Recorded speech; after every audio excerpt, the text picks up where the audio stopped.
The first time I saw Mr. Alden, I was sweeping the marble floors outside his office. He walked past me without a word, not in arrogance, but in the quiet way powerful men carry their worlds. People said he owned half the city, the other half worked for him. I was just the janitor, the one who cleaned the glass walls where his reflection lived. I'd been invisible for 12 years inside that building. Every night after the executives left, I'd walk the same halls, mop the same tiles, and empty the same gold-lined bins. I knew every sound the place made, the hum of the elevators, the faint buzz of the lights that never turned off. People passed by my cart as if I were part of the furniture. But Mr. Alden, he noticed. Not often, but sometimes. He'd glance at me with this half-smile, the kind that made you wonder if he knew your story. Maybe he did, because a man like that didn't build an empire without seeing people clearly, even though society blurred out. It was a Thursday night in November when I saw him sitting alone in the lobby at midnight. The entire building was asleep except him and me. I hesitated with my mop in hand. His gray suit looked heavier than usual, shoulders sinking as if he carried invisible bricks. "Working late, sir?" I asked softly, half expecting silence. He didn't look up. "We all are, son, some just never stop." His voice was tired, and for a moment it didn't sound like a billionaire's. It sounded like a man who'd lost something. I didn't say another word. I just continued mopping, pretending not to notice the wet footprints his shoes left behind, perfectly polished, walking in circles. That was the last night I ever saw him alive. The next morning, everyone in the building was in chaos. Mr. Alden had died suddenly, a heart attack, they said. The news traveled faster than the sound of my broom hitting the floor. Executives whispered, assistants cried, and board members gathered like vultures in suits. I stood quietly in the corner, invisible as always. By noon, security escorted me out of the upper floors. "Maintenance doesn't belong upstairs today," they said. I nodded and left without a word.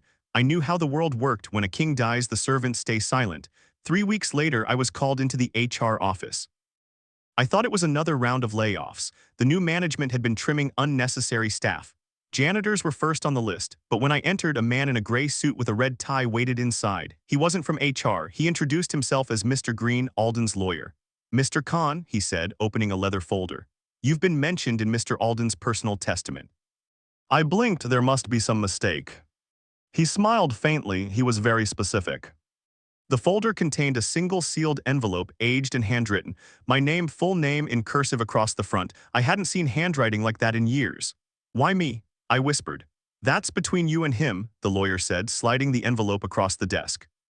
He left instructions to deliver this exactly 3 weeks after his passing.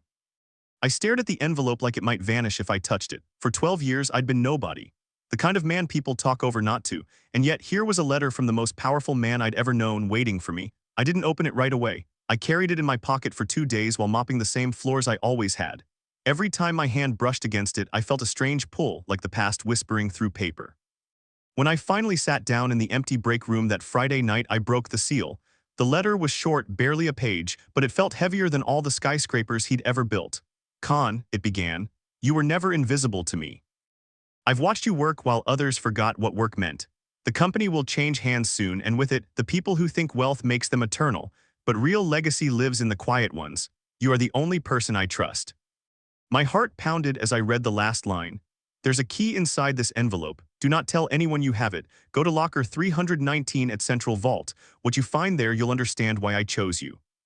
A small bronze key fell into my palm, old and scratched, tied to a tag with the number 319 etched in fading ink. I didn't sleep that night. My thoughts ran wild. What could a man like Alden possibly leave for me? A keepsake, a note of thanks. Maybe it was symbolic, a gesture, not a gift, but something in my gut told me otherwise. Mr. Alden was not a man of gestures. By morning, I was standing outside Central Vault Bank, a fortress of glass and steel, the kind of place people like me never entered unless they were cleaning it. The guard at the counter raised an eyebrow when I handed him the key. "Locker 319, he repeated. "That's a private family vault. You sure this is correct?" I nodded, holding up the letter. His eyes scanned the signature, Richard Alden. The reaction was instant. He straightened his tie, whispered something into his earpiece, and moments later, a woman in a black suit appeared to escort me. "This way, Mr. Khan," she said politely, her tone shifting as soon as she saw the name. We walked down a long corridor lined with polished metal doors. Each locker looked identical, yet everyone held something someone once thought too valuable to lose. When she stopped, my breath caught. Locker 319 was the last one at the end, alone, as if waiting for me. She handed me the key. "Take your time," she said, then stepped back. My fingers trembled as I slid the key into the lock. The sound of metal turning echoed like a heartbeat. The door opened with a slow, heavy click. Inside was not what I expected. No cash, no jewels, no property deeds. Just another envelope, this one black, thick, sealed with red wax. On top of it, a note. If you're reading this, then I'm gone. What's inside will change how you see everything, including yourself. I looked over my shoulder. The guard stood a few meters away, pretending not to watch. I picked up the envelope, feeling the weight of something metallic inside. For the first time in years, I felt seen and terrified. I tucked the envelope into my jacket and walked out quietly. The world outside looked the same, but nothing in me was. That night, I sat in my small apartment staring at the black envelope under a flickering light. I hadn't opened it yet. Some part of me knew that once I did, the life I'd known, the life of being invisible, would end forever. And deep down, I wasn't sure I was ready to find out what it meant to be seen. I didn't open the black envelope for 2 days. It sat on my small kitchen table, untouched, like something alive waiting for permission to speak. I'd catch myself staring at it while washing dishes, while sweeping, even while eating. It was strange how a single piece of paper could weigh more than a lifetime of silence. On the third night, rain fell heavy outside my window. The kind of rain that blurs everything: streetlights, voices, even thoughts. I finally sat down, took a deep breath, and tore the wax seal. Inside was a short note in a thin silver flash drive. The note read, "If you're reading this, I'm trusting you to finish what I couldn't. Plug the drive into any computer, but not one connected to the company network. There's more at stake than you can imagine." My hands were shaking as I stared at the flash drive. I didn't own a computer, janitors didn't have much use for them, so I went to the public library the next morning. I waited until the place was nearly empty, found a corner desk, and plugged it in. The screen flickered for a moment, then a folder appeared with one file, Legacy 319. I clicked, a video started to play. It was Mr. Alden alive, looking straight into the camera. His face was tired, the lines around his eyes deeper than I remembered. Behind him was his office, sunlight pouring in from the glass walls. "If you're watching this," he said, "it means I've passed and the board has already moved to erase me. They'll tell the world I died of a heart attack. That's not true." I froze, my pulse quickened. He continued, voice steady. "They forced me out of my own company. The people I built it with, men I called partners, betrayed me. They've hidden money offshore, stolen millions from the trust funds meant for our employees, and rewritten the ownership files. I left proof. It's on this drive." He leaned closer, eyes sharp. "But here's the part they'll never expect. Everything is in your name." I blinked, unsure I heard him right. He repeated it, slower this time. "You, Imran Khan, janitor at Alden Holdings, are now the legal custodian of the company's clean accounts, assets, and internal ledger. My lawyer, Mr. Green, has the secondary documentation. They can't touch it unless you agree." My throat tightened, the janitor of 12 years suddenly holding what? A key to millions. It sounded impossible. Alden looked almost amused in the video, as if he anticipated my disbelief. "I watched you, Khan. You never took shortcuts. You worked like the world owed you nothing. That's why you'll protect this better than any of them. If you ever wonder why I chose you, it's because I saw myself in you long before you saw anything in me." Then the video ended. I sat there, frozen, the hum of the library computer filling the silence. Outside, rain still poured, tapping the windows like impatient fingers. I unplugged the drive, slipped it into my pocket, and walked out. By the time I reached the bus stop, my life had already split in two, the one where I was invisible and the one that had just begun. When I returned home, my phone was buzzing. Unknown number. I almost ignored it, but curiosity won. Mr. Khan. A man's voice, smooth, confident, rehearsed. "We need to talk about something that belongs to us." I didn't answer. He continued. "You were seen at the central vault. That key wasn't meant for you. Hand over what you took, and this ends quietly." My stomach dropped. How did they know? He paused, as if reading my silence. "You don't understand what you're holding. People have died for less. Meet us tonight, 9 p.m. behind the old Alder Street warehouse. Bring the envelope." The line went dead. For the first time, fear replaced curiosity. I didn't know who they were, but I knew enough. Alden's warning in the video wasn't just paranoia. That night, I didn't go to Alder Street. I packed what little I had, the letter, the key, the flash drive, and left my apartment. I didn't tell anyone where I was going. Something told me to keep moving. I took the last train out of the city, heading nowhere in particular. Each station that passed by felt like a door closing behind me. I kept replaying the video in my mind, every word, every look in his eyes. He wasn't just passing on wealth. He was passing on responsibility, maybe even vengeance. When I finally stopped, it was in a small town 2 hours away, quiet, foggy, the kind of place where no one asks questions. I rented a small room above a grocery shop. The owner, an old man with kind eyes, handed me the keys without a word. I paid in cash.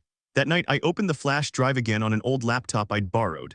This time, there was a second file I hadn't noticed before. It was a document, pages and pages of numbers, bank codes, shell companies, offshore transactions. It was all there. Proof of every illegal transfer Alden's partners had made, but one page stopped me cold.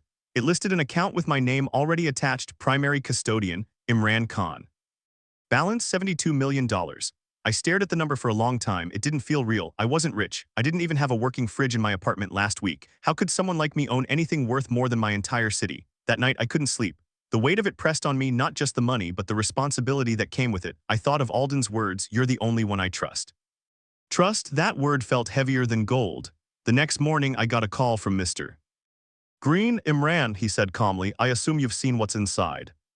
"Yes," I whispered, "but I don't understand why." "Because you were never supposed to be a janitor," he said. "Richard knew your father." "My father?" I asked, my voice barely audible. "Yes, they worked together years ago. Your father saved his life in an accident on a construction site before Alden Holdings ever existed. Richard promised him he'd look after his family. He never found your father again, only you." I felt the world tilt beneath me. All those years of sweeping the same floors, never knowing the ground I cleaned had already been promised to me by fate. Mr. Green sighed softly. "They'll come for you now, keep your head low. When the time comes, you'll know what to do with the money." What? The line went quiet, leaving me in a silence so deep I could hear my heart echo. For the first time, I realized the story I'd been living wasn't about wealth. It was about inheritance, not of money, but of trust, honor, and unfinished debts between men who remembered what it meant to owe something real. And as the morning light spilled through the window, catching the glint of the silver flash drive, I understood one thing: my life had just become a secret worth more than $72 million. And secrets that valuable never stay buried for long. 3 days passed before I understood how deep the storm went. The news channels had already begun whispering rumors about Alden Holdings. Boardroom conflict, internal corruption, mysterious offshore accounts. Every headline sounded like a story he had warned me about, except none of them mentioned the janitor now sitting on top of the company's clean fortune. I had become a ghost with a secret that could destroy people who owned private jets. And someone knew. The first message arrived on the third morning. A white envelope under my door, no stamp, no address. Inside, a single sentence typed in black: "You can't hide behind a mop forever." My heart raced. I didn't have enemies. I didn't have friends either. But this wasn't just a threat. It was a reminder that invisibility no longer protected me. I spent that night sitting by the window watching cars pass under the yellow streetlight. Every set of headlights felt like eyes searching for me. I barely slept. At dawn, I packed my things and went straight to see Mr. Green. His office was in a tall glass tower, the kind of place I used to clean at night. The receptionist frowned when she saw me. A man in worn shoes and a second-hand coat didn't belong there. But when I mentioned Green's name and slid the bronze key across the counter, her expression changed. She made a quick call, nodded, and told me to wait. 10 minutes later, the elevator doors opened, and there he was, the lawyer, calm as ever, holding a cup of coffee like nothing about this situation was strange. "Imran," he said quietly, motioning me inside his office. "You look like you've seen a ghost." What? I sat down, placed the letter and the flash drive on his desk, and told him everything: the phone call, the message, the threats. He listened without interruption, then leaned back and sighed. "They're moving faster than I expected," he said. "Richard's old partners have realized what he did. They thought they buried his trail years ago, but his ledger, the one you now possess, proves everything." "Why me?" I asked again, desperate for a reason that made sense. He studied me for a moment before speaking. "Because no one suspects a janitor. That's what makes you the perfect shield." I wanted to protest, but I couldn't. He was right. My whole life people had looked through me. It was my curse and now apparently my advantage. He opened a locked drawer and handed me a thick folder. "Inside are documents verifying your new legal status. You are the custodian of Alden's secondary trust. It's not just money, it's leverage. With this, you could expose them all." I didn't touch the folder. The weight of it was invisible but crushing. "What if I don't want this?" I asked softly. "I didn't sign up for any of it." He smiled faintly. "Neither did Richard once. The difference is he chose to fight. You get to decide if you'll finish it." I left his office with the folder clutched tight against my chest. Outside, the city looked the same: busy, cold, indifferent, but every shadow felt heavier. Every face that passed me might have been watching. That night, I booked a room under a false name at a motel near the edge of town. I hid the flash drive in the lining of my jacket and the documents under the floorboard. I barely ate. The weight of $72 million didn't feel like fortune, it felt like a countdown. On the fourth night, a knock on my door made my blood run cold. It was past midnight. I froze. The knock came again, slower this time. I peered through the peephole. A man stood outside, tall, wearing a black coat and hat, face mostly hidden. "Mr. Khan," he said through the door. His voice was deep, calm, polite, too polite. "We only want to talk." I didn't move. He continued. "You're in possession of property that doesn't belong to you. Hand it over and no one gets hurt."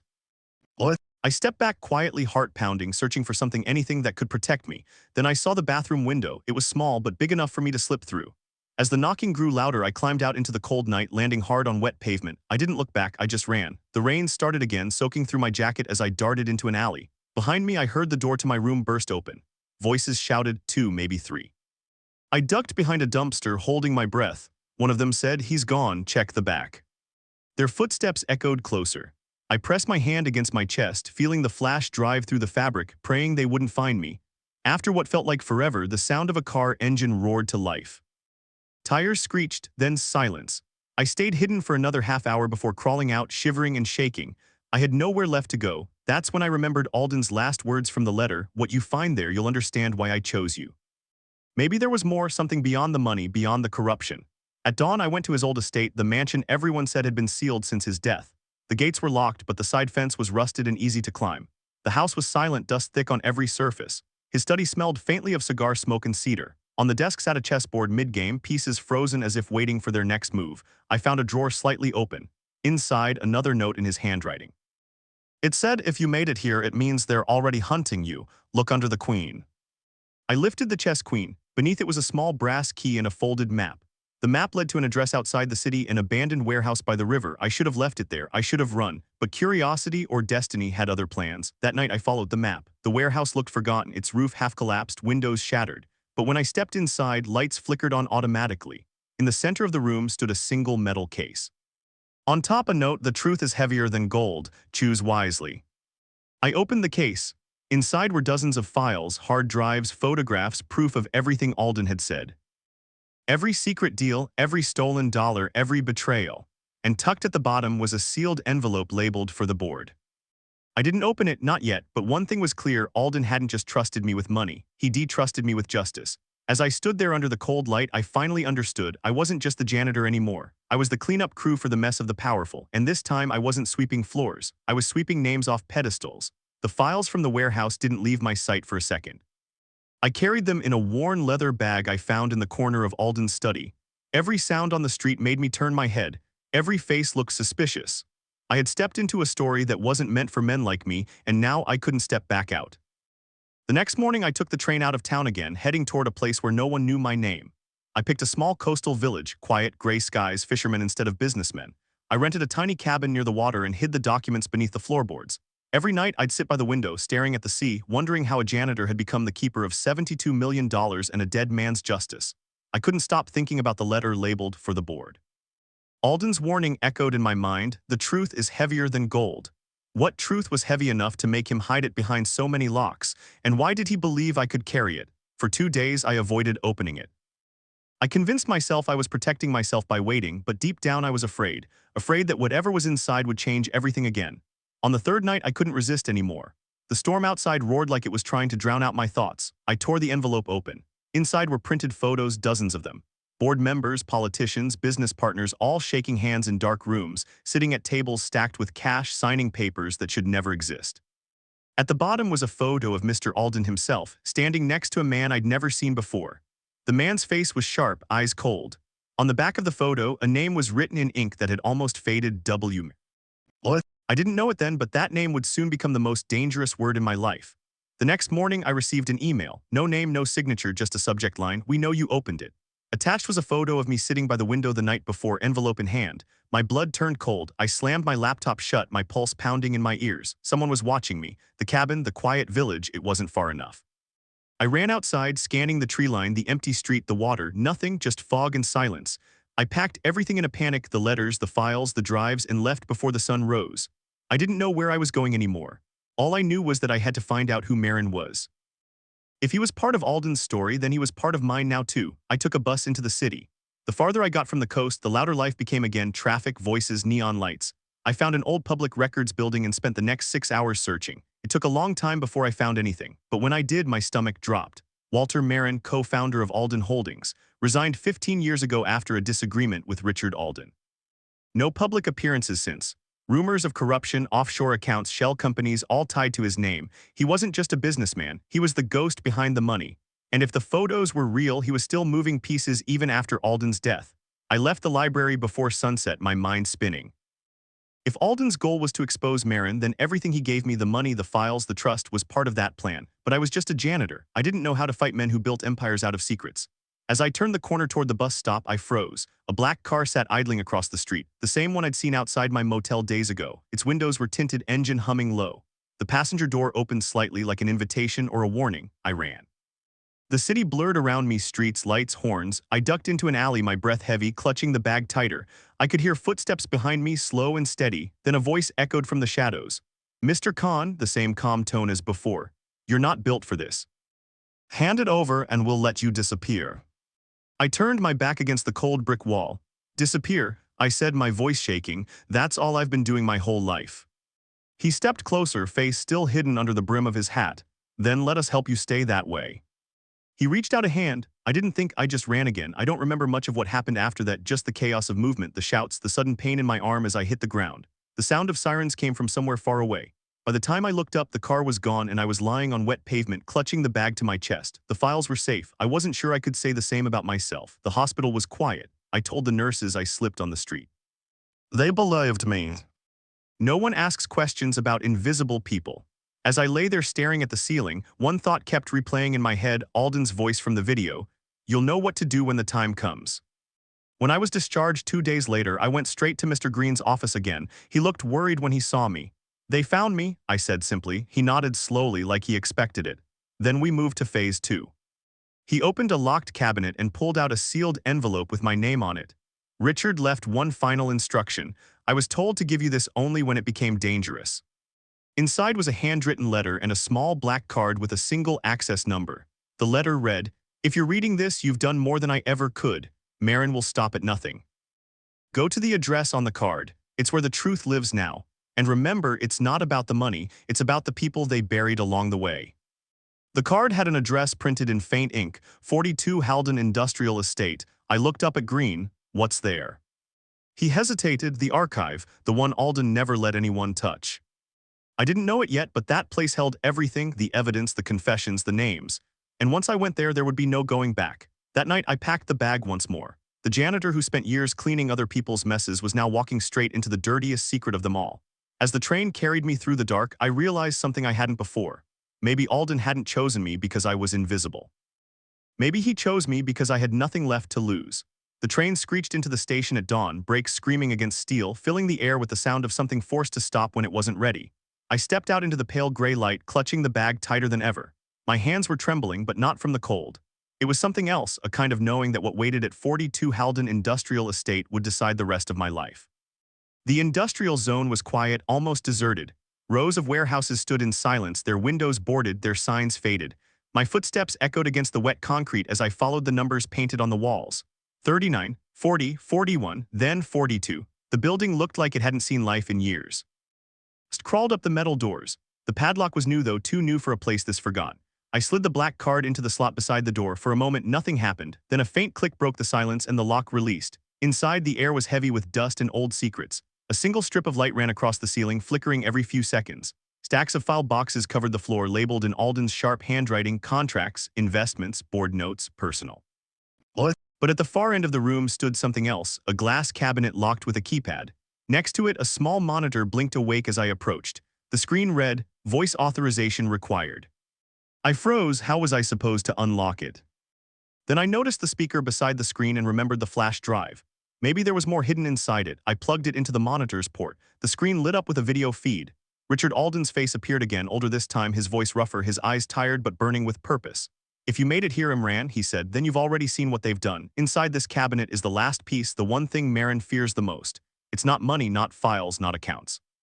It's proof of intent. He didn't just steal. He orchestrated everything, the fake signatures, the false contracts, even my death." I felt a chill crawl down my spine. Alden leaned closer on screen. "The code is your birthday. I know because I checked your employment record myself. When you open that cabinet, understand this, you'll have enough to destroy them. But once you do, they'll come for you like wolves." The video ended. I took a deep breath, entered the numbers, and the glass door clicked open.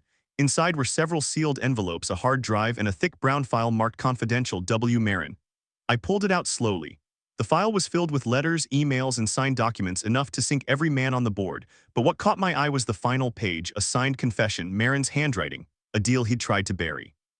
It admitted to redirecting employee pension funds into offshore accounts worth billions. There was no hesitation left in me.